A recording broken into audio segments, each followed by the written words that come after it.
Good evening. My name is Andrea Douglas, and I'm the Executive Director here at the Jefferson School African American Heritage Center. I'm so happy to have you all here with us tonight for our second year of running our Evelyn Barbour series.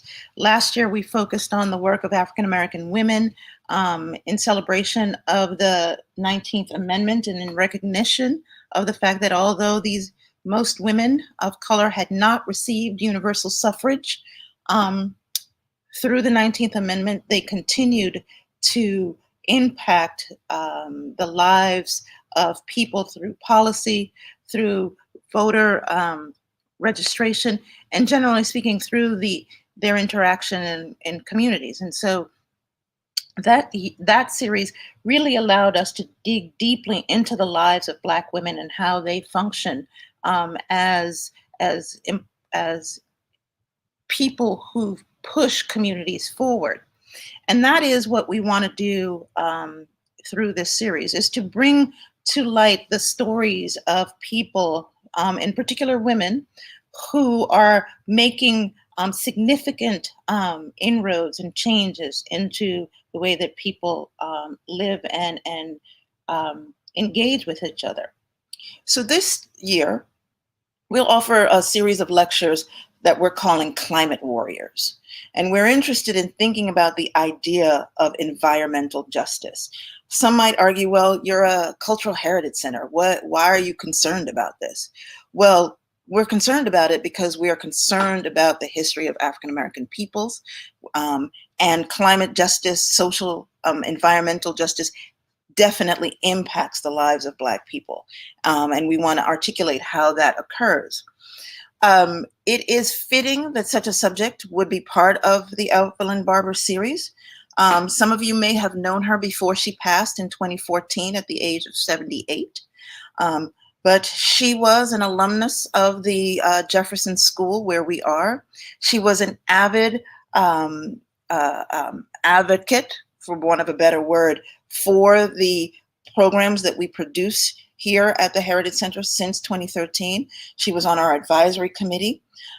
She was an educator in our community, having gone to Burleigh High School, then as an alumnus of Virginia University and the University School of Education. She was a lifelong member of Mount Zion First African Baptist Church, and she played the role of community historian at the church and certainly for all of us. And so in honoring her, it's these kinds of conversations that if she were with us, she would be engaging with. She would be advocating for us to continue to try and push the envelope and to continue to ask important and meaningful questions. So having said all of that, I am really excited to introduce our conversation tonight, because as someone who I've just recently met, I have so many questions to ask. I don't think we have enough time. But speaking of someone who is an advocate for causing people to engage in important questions, our speaker tonight, Catherine Coleman Flowers, there's no one who is going to do that more better than she can, I would say, because she is truly an expert in thinking about the implications of environment and climate change and its relationship to social justice. I'm just going to read a little bit about her biography. And even from this little bit that I read, I'm sure that all of you will have questions. So we're going to stop our conversation about 6:45 and then open it up for questions.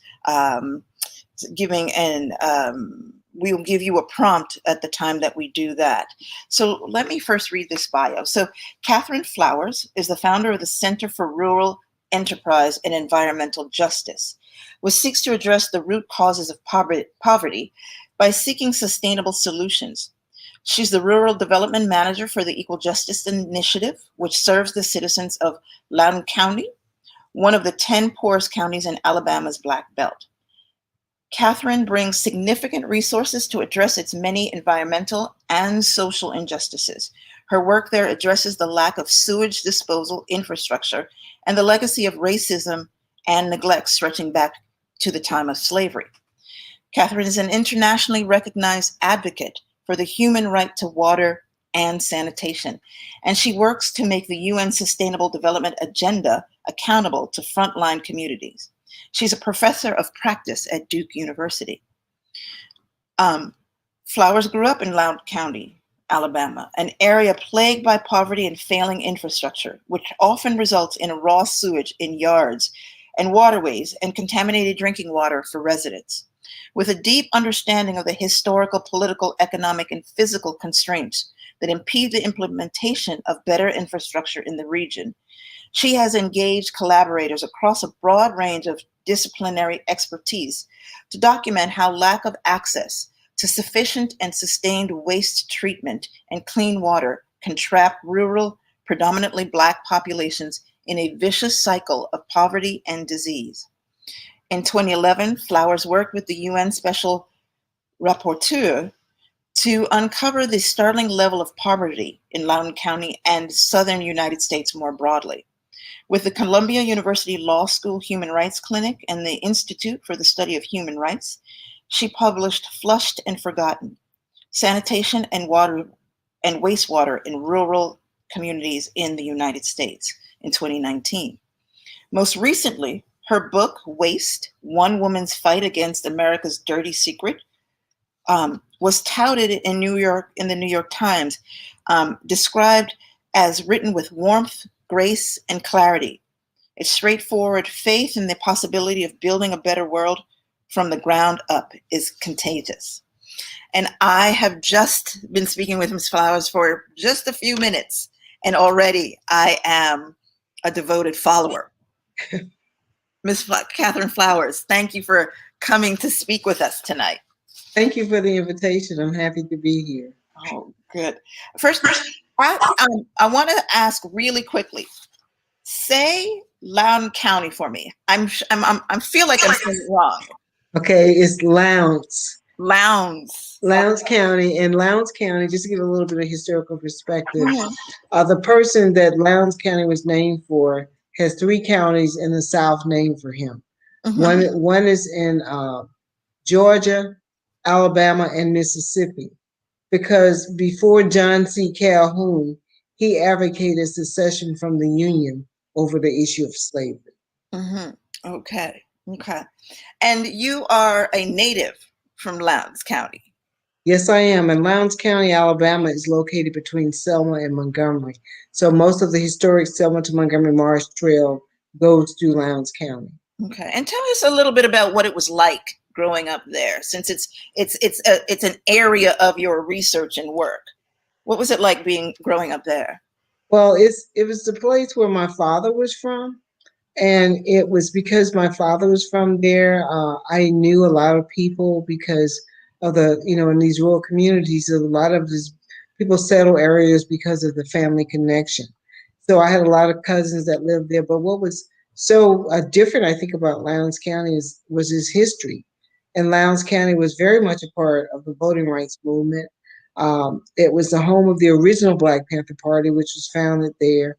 Also, there were people like in the early 1900s, W.E.B. Du Bois came and did his research there. He did a labor study while he was studying at the Atlanta University Center. There was also a sharecroppers union in Lowndes County that had arose to protect people after slavery, because the plantation owners got together and decided they wouldn't hire people that lived near a certain plantation to force them to work on the land. So they organized a sharecroppers union that was put down by violence, but it never stopped people in Lowndes County from organizing and wanting freedom. Dr. Hassan Jeffries wrote a book entitled Bloody Lowndes, because the way they try to control the Black population there that was really outnumbered. The white population was through racialized violence and racial trauma. So in the 1960s, when we were there, my family was very involved in the civil rights movement. And I had the opportunity to meet people like Stokely Carmichael and Willie Ricks and others that came. But at the same time, because I was in a rural community, I got a chance to to commune with nature. I got a chance to walk through the woods. I got a chance to pick berries and eat them, from the vine, or to eat plums that was growing beside the road, or eat apples, wild apples that we grow. And I developed an appreciation for nature. And those are the things I think that helped me to understand as time went on, later to understand climate change, but also to understand the benefits of growing up in a rural community. Mm-hmm. So I'm interested in this trajectory for you, because I think, you're describing sort of some activist origins. You're describing a space where that activism could live in terms of the environment. But how does a young woman then become engaged in that activism? What was that moment that sort of sparked for you that this was going to be your life work? I didn't realize it was going to be my life work. I think I was around so many activists that some of it just happened by as osmosis. But Mhm. I was uh, the way I got engaged was I was a high school student, and I found out some things that were happening at my school. My principal, I later found out my principal actually used to ride with the Klan. It was a black man who rode with the Klan, and allegedly fired into the house of a person who went on to Detroit to become a union organizer. But because of his work that he was doing in Lowndes County, the man was run out of town. But he was at that time in my high school, classes would stop at noon and we would have a party. And my mother had been sterilized in Tuskegee. A lot of people don't know that story. You know about the syphilis study, Mhm. but not that they were sterilizing black women.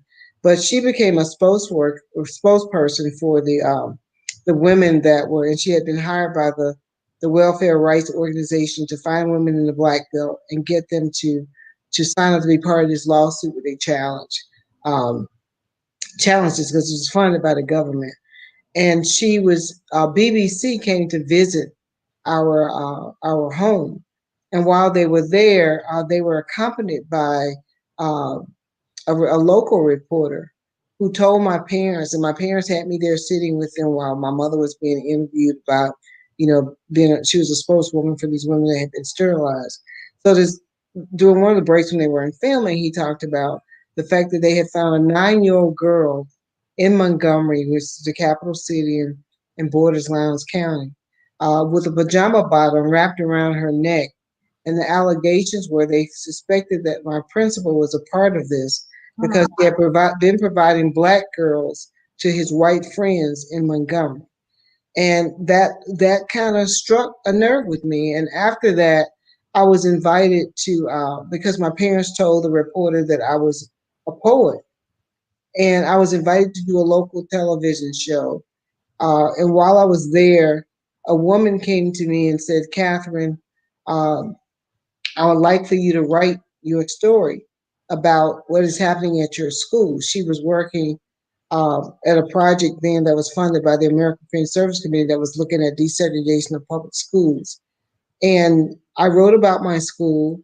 And after that, I got a phone call uh, from some people who read my story, and they wanted to speak to my parents, and they asked could they come and meet me. And that's how I became a Robert Kennedy Youth Fellow with the Robert Kennedy Memorial Foundation as a teenager.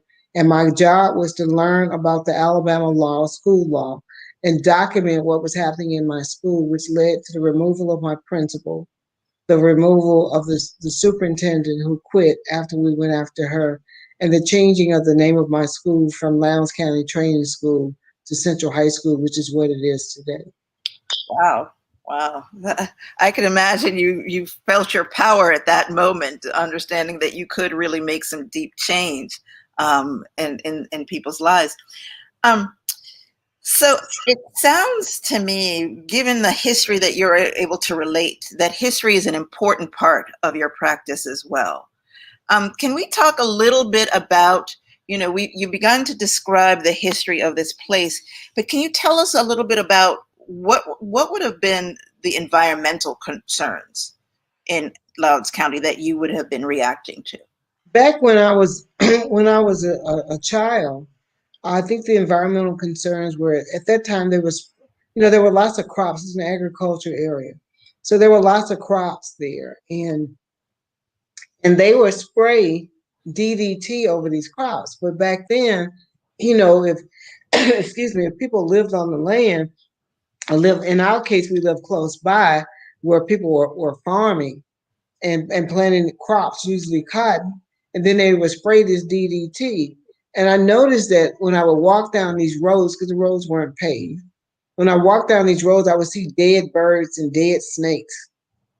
And I didn't know at the time as a child that I knew that it had to do with what we call cotton poison at the time. Mhm. But I didn't realize that the environmental issue that it was creating, which is the reason why a lot of people probably were dying young and dying from cancers or other ailments because of the exposure to this cotton poison.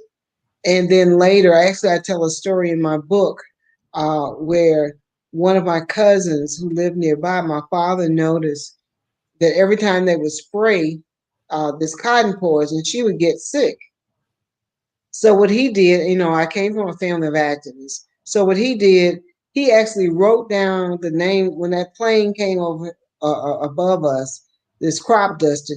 He wrote down the number on the side of the plane and looked it up, got information who the plane belonged to, and actually filed a complaint. But he also called the company that owned it and said if they sprayed over her house one more time, the next time they came over, he was going to take the matter into his own hands. Hmm. And that was kind of and look reflecting back over that, I realized that that was what environmental justice looks like, or environmental injustice looks like, and how we have to take action in order to deal with that. And then later, as an adult, when I went back home, that's when I started seeing the results of climate change. I started seeing the intersections in terms of everybody had asthma. When I was growing up, everybody didn't have asthma. But when I went back home, I noticed that people looked sicker, and I remember once we had some doctors with us from Partners in Health, which Mhm. was founded by Paul Farmer. Mhm. And we were, and they visited Lowndes County, and I took them to a few households and I remember one young woman said that, I went to school with Catherine. And afterwards, one of the doctor's wives, who was also a writer, was with us, and she said, Catherine, she went to school with you after we left. And I said, yeah, she's only a few years older than me. She said, everybody we met was so much older than you. And I realized that these were people that had not left, and that there was something that they had been exposed to that was making them age faster, or people were dying of, there was a lot of cancer and other kinds of ailments that, that they should not have been having. And I guess the only thing that saved me was that I left and came back to the area as opposed to being there and been exposed the entire time. Mhm. So, so for you, environment and climate change also has health implications. Um, so that one makes me want to sort of make a little bit of a pivot to talk a little bit about waste and the book, because in some ways it's somewhat autobiographical, even though it's not completely about you. It's about Pamela Rush. It starts with Pamela Rush. So how do you move from that kind of recognition to actually really thinking about waste and water, and the implications of sanitation, poor sanitation conditions? Well, I when I moved back, I became the economic development coordinator for the county. And in doing economic development, one of the things that companies look for when they locate to an area is they look at ingress and egress, what kind of roads you have. They look at whether or not you have natural gas. They also look at whether or not you have wastewater infrastructure. You're not going to get these companies located in an area where they're ending up on a septic system. And I was having problems trying to figure out why companies would not locate there and who would. So at the end of the day, I ended up meeting a gentleman named Bob Woodson.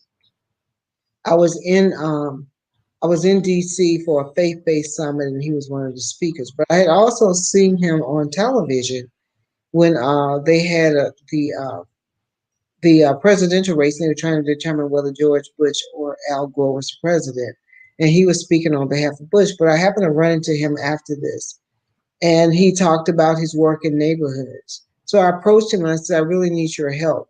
And he actually came to Lowndes County. When he went to visit, one of the county commissioners, who was a woman, asked me would I take a detour because we were seeing things like a coal-fired furnace. You know, a coal-fired furnace. These are things that some of these people that saw us said they hadn't seen that since the 1940s. But it was in the school, and it was so bad in the school that the teachers and the students had respiratory issues, and you could actually see the coal on the wall from the soot from the coal on the wall.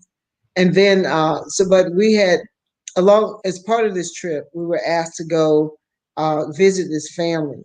And we went to the family. We could see the raw sewage running down the road because the family property was to get to where the houses were. You had to go up this incline, and you could see the sewage running down the side of the road.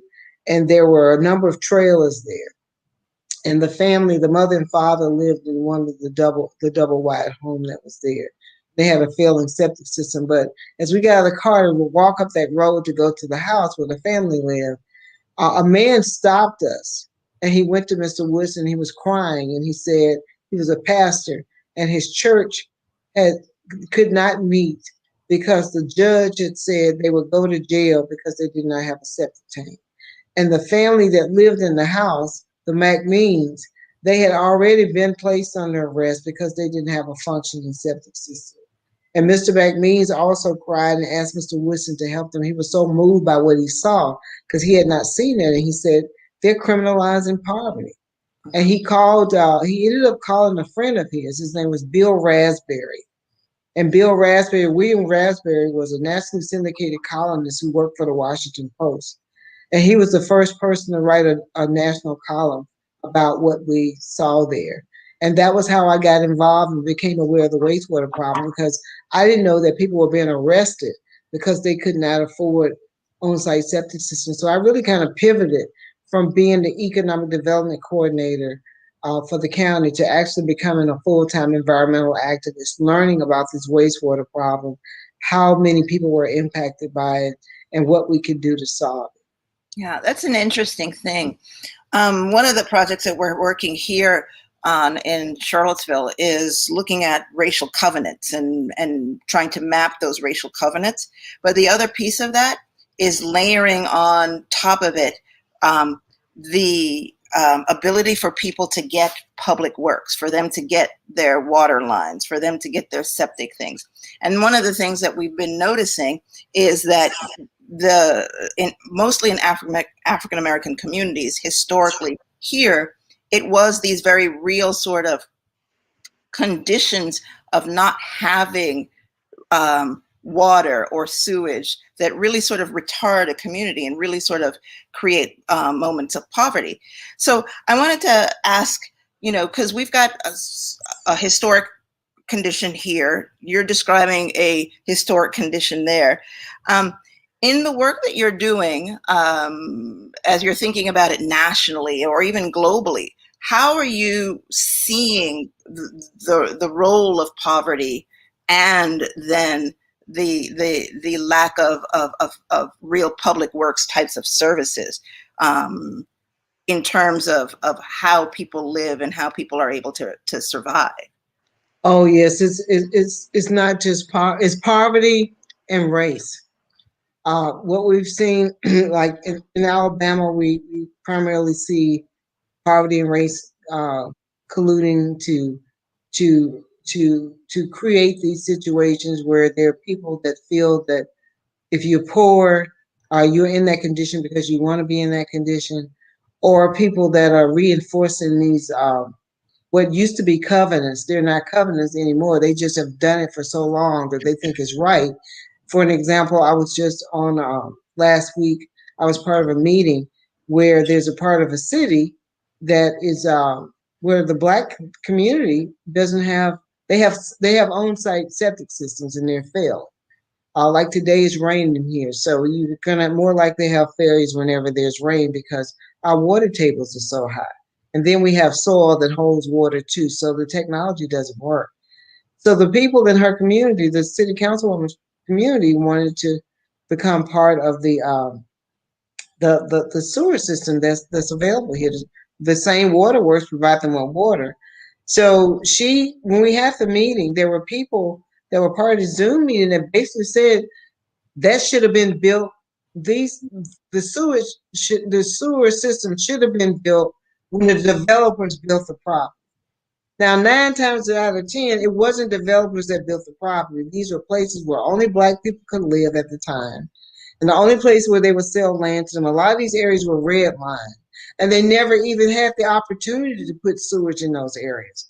And so this person is saying, we're not going to put it there. We're not going to extend our lines. That they should have done it when they built those communities.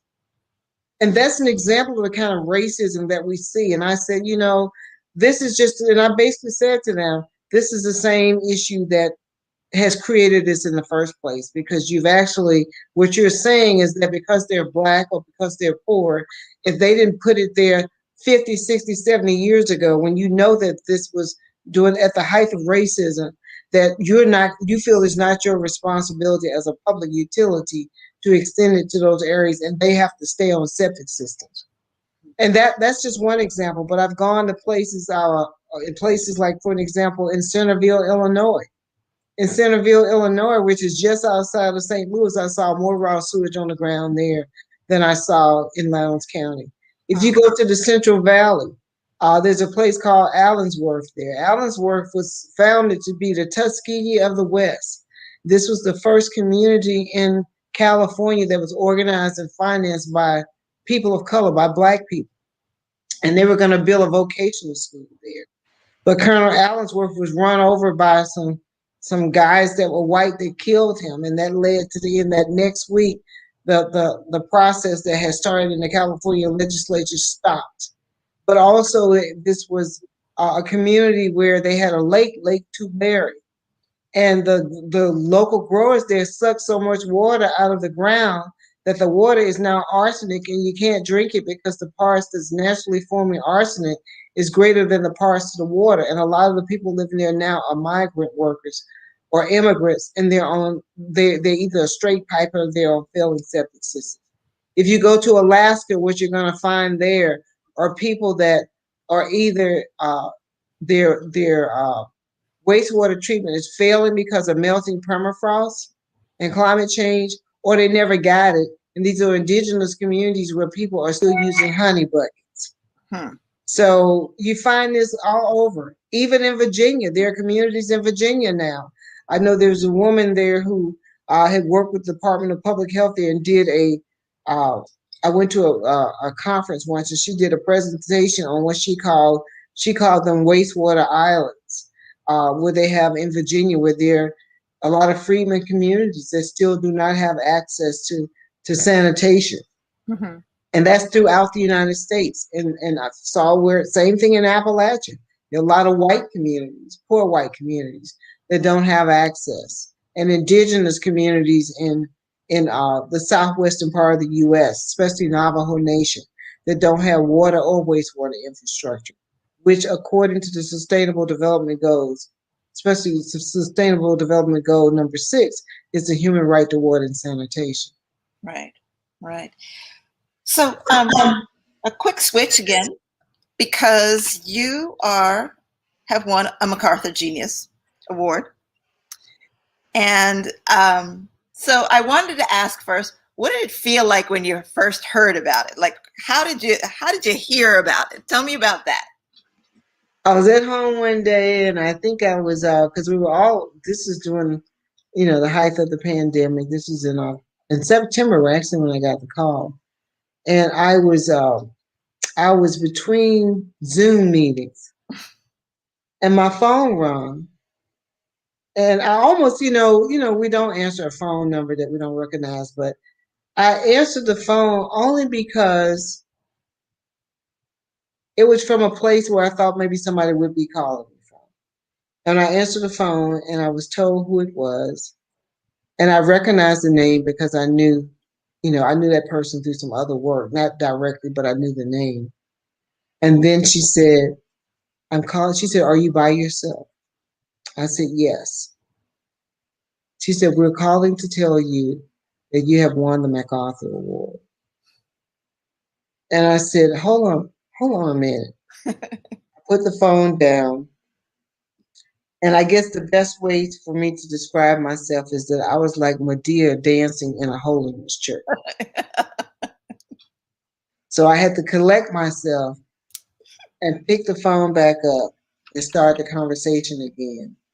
And then there were people in the back. She said, let me read something to you. So she had to read.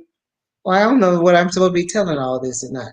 But anyway, anyway, it was to say the least, for a minute, I just had to, it was unbelievable that this had happened. And the fact that I had to keep this secret until they announced it to the public. So that was the other part of it. And then I did, just before they announced it, they told me I could tell one person. And I did tell the one person that I knew had also won an award, and I worked for him. Mhm. And that was Brian Stevenson. Mhm. So I did tell Brian. Um, and I just had to wait until they did all the things that they do before they made the public announcement. But what it has afforded me the opportunity to do is actually magnified and amplified my voice even more to Mhm. talk about these issues. Mhm. And but it's also given me the opportunity to be able to focus and do some of the things that I would like to do, like work with um, local people to change the using the through the lens of environmental justice to change the engineering paradigm, to have the people that have dealt with the failures to actually create technology, partnering with some of the most powerful people in terms of technology in this country and in the world to figure out how we can come up with a solution to people. Mhm. So, so in working with the people, what is it, when you say that, what does that mean for you? How are you mobilizing people to help themselves in this regard? Well, I think one of the ways in which I mobilize people is by let them tell their own stories. One of the things I tried to do in the book, which is why Pamela Rush was just one of the stories that I told, and Pamela, the book really is more about me, but it just happened that Pamela was just one of the many people, and at the end of the book where I wrote the epilogue, I wrote the epilogue because Pamela died, and I wanted to write a tribute to her. And if I could have eulogized her, that would have been my eulogy. Mhm. So that's how I ended up writing the epilogue. And I wrote the epilogue. She died July 3rd of last year. And Mhm. I wrote the epilogue actually after I wrote the book. But but the way I mobilize people is that, first of all, in my own home county, I was able to mobilize people because we did something that nobody had done. We actually did a house-to-house survey. And the way I did that, I looked for people in the community that were trusted, who were not elected officials. I would look for those people in the community that were powerful, and that those were the people that local folk would go to in their neighborhoods or their communities because they felt that they would get something done. And those were the people that went from house to house to ask questions about the wastewater problem. So we went to over 2,000 homes. And as a result of listening to people in the community, that's how we learned as much as we learned. I think I would have had the MacArthur Award without that, because from that led to the wastewater study that we did. The same people were engaged in helping us to collect fecal, soil, and water samples when we partnered with Baylor and found evidence of hookworm and other tropical parasites in Lowndes County. And from that point on, other people started reaching out to us, and we've expanded. The way I'm currently mobilizing people, I'm engaged in a project with the Guardian newspaper. The Guardian actually broke our parasite study. They held it for 3 years. The Guardian also, when we invited the UN Special Rapporteur on Extreme Poverty to come to Lowndes County, the Guardian was embedded with his group when they came. And then lastly, when I went to Geneva in Switzerland, when they presented the report to the UN Human Rights Commission about his official visit to the U.S., I was there, and the Guardian actually did actually had a panel discussion where we talked about poverty in the U.S., and I was part of that.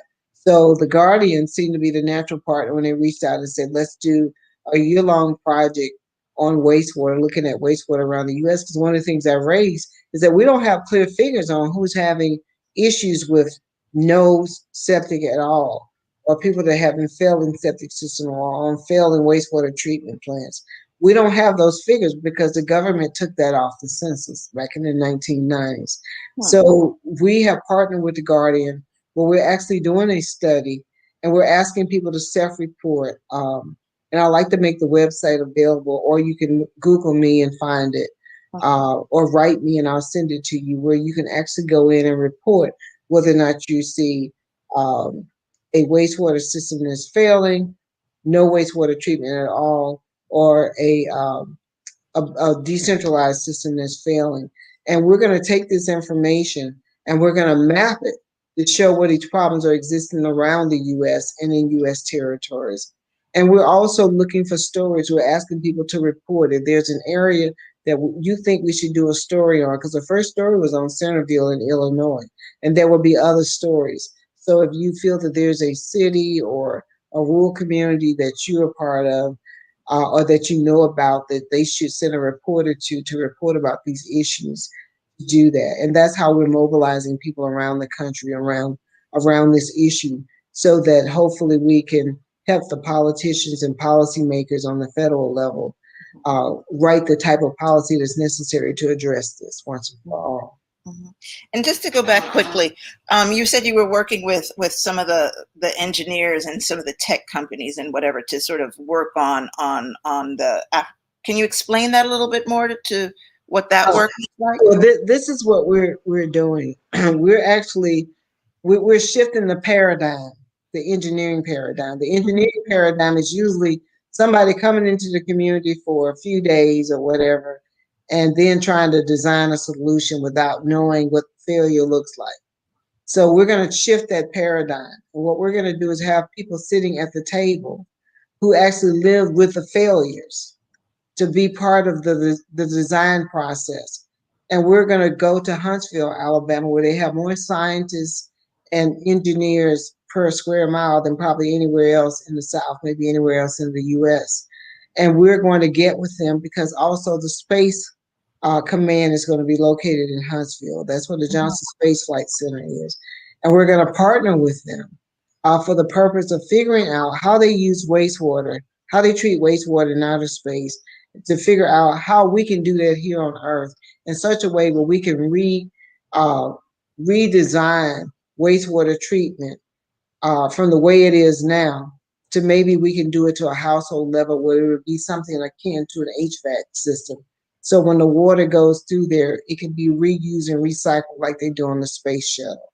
Mhm. And that'll change the whole, we believe it would change the whole paradigm from the way we treat wastewater. Yeah. And the rippling effect of that is again sort of an environmental effect too, because it has implications for the land as well, right? Is that correct? It has implications for the land and the water, because what happens is that it can contaminate sewage, can contaminate the land and contaminate the water. We even found since COVID that there are some places the way they are controlling it is testing, for an example, on some campuses. They test the wastewater coming out of the dorms to see whether or not there are COVID outbreaks. Hmm. There are some cities that are doing the same thing because they can find it in sewage. They can find it in raw sewage in particular. So I think that that is one way we can look at it. And I believe that the reason Lowndes County, Alabama, has the highest per capita COVID infection and death rate in the state of Alabama is because people are being vulnerable because they're living around raw sewage. So we really feel that the implications for water in Miami, for an example, where they have a $3 billion sewage problem because of septic tanks, is contaminating the aquifers. And Mm. then what happens when it goes into the water? That's when you have fish kills and algae blooms. So we're finding it around the country that there's some contamination or illnesses that people can get because they're exposed to it. Think about it. It's so basic.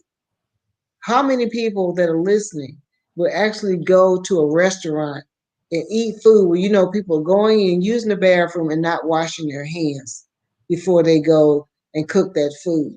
And the reason why people do that, because they know that diseases can be carried that way. So we can get diseases like that. Just imagine if you're living and walking outside and there's raw sewage outside, or it's coming back into your house. And that's what we're talking about. We're talking about changing that paradigm, because with climate change, what's making it worse is a lot of these systems are failing. That's what just happened in Texas when they had the weather event in Texas a few weeks ago. Mhm. Not only did the people not have power, they couldn't drink the water either.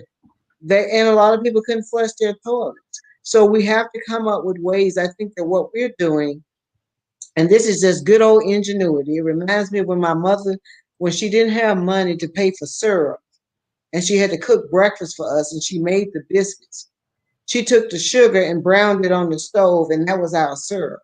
It's Mhm. that same old ingenuity that sometimes women have to do things and we can create things because we had to out of necessity. And I think that that's what's going to come with the wastewater problem, is that out of necessity, we're going to stop and create this. And that's what I'm going to do with my MacArthur Award. Mhm. And in terms of your partners, we've talked about a community partner, we've talked about a tech partner, but what are the other organizations that are working with you? Are there? We're working with a number of organizations, and every day is somebody new. Mhm. We're working with, and what we're doing right now is primarily listening, because there may be some groups that we haven't identified yet. Mhm. So our goal is our timeline is to move this summer and to start working on the actual project this fall. Mhm. And we're working with universities. We've been working with we're working with HBCUs, especially HBCUs in the area. We've also been working with, and we're talking to, you mentioned tech companies. We're also talking to people outside of the U.S. Mhm. There are people outside the U.S. that are very, very interested in the solution to the problem. We're working with, uh, my God, yesterday I had a conversation with Bill Clinton about septic tanks. So every day we have been kind of overwhelmed with the people that are reaching out and want to work with us on finding solutions. I'm Mhm. also part of the National Academy for Arts and Sciences, because there's a relationship between what is happening here with the wastewater problem and what is happening with climate change. And then there's some groups, some things that are going to be announced that I'm not at liberty to talk about right now. Mhm. Mhm. Some major. So in your bio, it says you moonlight at the Equal Justice Initiative. I don't moonlight at the Equal Justice Initiative. I couldn't have done the work that I'm doing without the Equal Justice Initiative. I mean, Brian Stevenson, who wrote the foreword for my book, the reason his organization reached out to me, because he himself grew up in a home in Delaware with a failing septic system. Mhm. So yes, he's without him, I could have done this work. I mean, that's how I met the people with Partners in Health. He was very supportive when we started talking about when we met the people at Baylor, and started talking about doing the wastewater study, which is the reason that I won the MacArthur Award, Mhm. because we collected those fecal samples and those soil samples and took them to Houston for them to test them. And Brian was very much a part of developing the strategy around that. He made sure that a nurse was hired Mhm. that could go out and collect those blood samples. So a lot of the partners that we worked with on that was because of our relationship with the Equal Justice Initiative, which I still have today. Well, because it's interesting because I was not aware that they had an environmental arm. We know about them because of their community remembrance project Oh, here. they were doing this. We've had a race and poverty project. I've been at EJI since 2008. The Mhm. Remembrance Project is more recent, Yeah. but it's all connected, because a lot of these same communities are the communities that are dealing with these problems that we're talking about, where Black people and people of color, even Asian people, have been brutalized throughout history because of of white supremacy. Mhm. Mhm. So we've talked about where you're going with that, but the other thing that is interesting to me about this entire project, and you mentioned it just sort of in passing, in sort of the international relationships that you have, because we talk about population, global population, places where they have of wastewater um, problems because of population density. Um, we're seeing things like the deserting of Africa. The fact that we're having drought in this country and drought in other places in the world. Um, and so, can we talk a little bit about the sort of implications of water as a general conversation? I mean, it's such an important part of our lives, and to have dirty water, to have unusable water, undrinkable water. Um, how does that, as a sort of specific category, work with the work that you're doing, or does it at all? Actually, It does, because you can't have sanitation without water. mm-hmm. Water and sanitation go together. One of the things that I've done with the water warriors that I work with around the country and around the world is that, and they're already doing it globally. When they talk about water, they're also talking about sanitation too. And when one of the first UN rapporteurs that I dealt with was the person who was the UN Special Rapporteur on the Human Right to Water and Sanitation. So it's not separated globally. It's just that we've learned to, for some reason in our minds, to divide it and not make it one and the same. The reason that water is so significant is because it's coming scarce. It's becoming more and more scarce. Some of it is through salinization, some of it is through drought, some of it is through just contamination. They're even talking about, in some cases, recharging aquifers with frack water, which is something that I wouldn't want to drink. No. I mean, I think about it. The reason water is so important right now. There's a rover on Mars, and what is it searching for? It's searching for water, because without water, they can't. You can have manned space missions there, but it only can be there for so long because they got to have access to water. Mm-hmm. And so, for me, water has become important. And I guess one of the stories that I can use to lift that up is when I went to Standing Rock. I went to Standing Rock in November of 2016, and Standing Rock was in North Dakota near the Sioux reservation there, because they were building a pipeline. The Dakota Access Pipeline was being built through there, and they were talking about taking it under the Cannonball River, which was the water source for people that lived in that area. And if there had been an oil spill, and we know there are many, that would have poisoned their water source. Mm-hmm. And out of that, I learned about a lot more about our indigenous, because I have some indigenous heritage too, but our indigenous brothers and sisters. And when I think about indigenous, I'm talking about not just indigenous to the U.S., I'm talking about indigenous to places around the world. And those of us that are indigenous in how we care for the earth. And there was a term that I came away from there with that is Sioux that says winning machoni. And that basically means water is life, and water is life. And more recently, there's a fight going on in West Memphis where there's a freedmen's community uh, called Boxtown and some other areas in West Memphis in Tennessee, because of a pipeline that they're trying to bring through that area. And not only do they have to worry about the potential oil spills, this pipeline is going to be underwater, but it's going through an aquifer, across an aquifer that provides water to people, to over 1 million people in that area. If there's an oil spill, then that water becomes contaminated and undrinkable. Mm-hmm. So as a result, we're seeing that water is very essential, to the point that there's some people that are buying up water, groundwater, around the world, and now they're starting to trade it on the stock market. But look at what happened in Flint. That should be a canary in the coal mine for all of them. Right.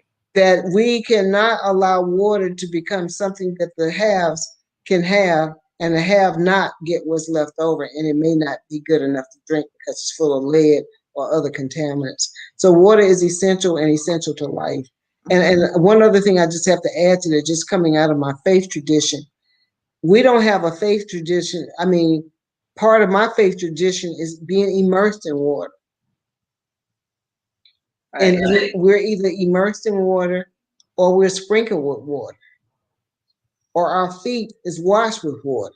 Mm-hmm. So water is sacred and has always been part of most religious traditions in some way or the other. Right. So we're going to open it up for questions, and I think we've been fairly thorough, so there may not be any, but I always like to have a call to action. So in a community, as I described Charlottesville to you, a university sits in the middle of it. We are at one end of our economic spectrum, people who are very wealthy, and at the other end, people who live well below the poverty level. So we're one of those kinds of communities.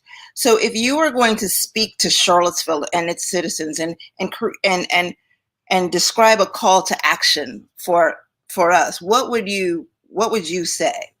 What would be, how do people get involved in this? I would ask them to look for, and I wish I had the link to share it, to look for the Guardian article, and go and take the survey.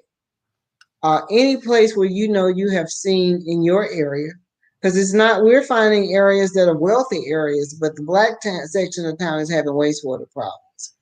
Please report that through the Guardian so that we can, and if you have a story, there's an opportunity to respond and say that. And if that's the case, then we will try to send reporters to the area. Also, if there are students that are paying attention and watching, like to be a part of this, we're going to be looking this summer for 10 interns to work with us around the country to help document this information as well. And if you feel you have a skill set, be it mapping or whatever, that you would like to bring to this project, there's an opportunity to do that. So the first thing we can do is ask people to speak up and speak out, and to speak up and speak out by helping with this project that we're doing with the Guardian, because I think it's going to be very informative to our elected officials as we map where these places are. And we've been so silent about the wastewater issues in our country for a very long time. And I would like for us, the action is that we need to remove the shame from talking about our waste. Mm-hmm. Well, what we'll do is we'll get the links from you, and then all of our, the lecture series remains on our YouTube channel. And so we'll put it up there and make sure that people have that information so that they can get involved. I'm certain that this is, as you say, removing the shame is important. The shame of poverty, removing that shame is important. Removing the idea that, or changing the notion that you don't deserve to have decent sanitation and decent water accessibility. Those kinds of things that go along with thinking that you're living in a space of lack and less. Anything that we can do to really sort of elevate people's understanding that these are essential for all of us, just because you are wealthy does not necessarily mean that the ripple effect won't impact you in some way either. I think is important. So we'll make sure that people have that. I have been educated. This is a conversation that I wanted to have because it was a topic I knew very little about. So I greatly appreciate your coming to speak with us tonight. And I look forward to when you come to Charlottesville so we can take you around and show you what we've got here and get you engaged with our historians so that you could continue your work as well. So thank you so very much for joining us tonight. Thank you as well. And the last thing I would like to say is, if anybody is tuned in, if you have not read the book, please read Waste: One Woman's Fight Against America's Dirty Secret, because I think that we're going to find a lot of commonality there. And hopefully it would inspire other people to write their experiences as well. Yes, and we'll have a few copies coming soon. We try and, for everyone who has a book that we speak to, we try and carry those books in our museum shop. So we'll have a few copies of that as well. And I certainly have it on my list of things to read at the very top. So I appreciate your mentioning that. So again, thank you all for joining us this evening. Our next conversation will be at the end of April. Please pay attention to our website and jeffschoolheritage.org for that information. These conversations are vital. And thank you again, Ms. Flowers, for joining us, and have a good evening. Thank you. You too. Bye-bye. Right. Good night.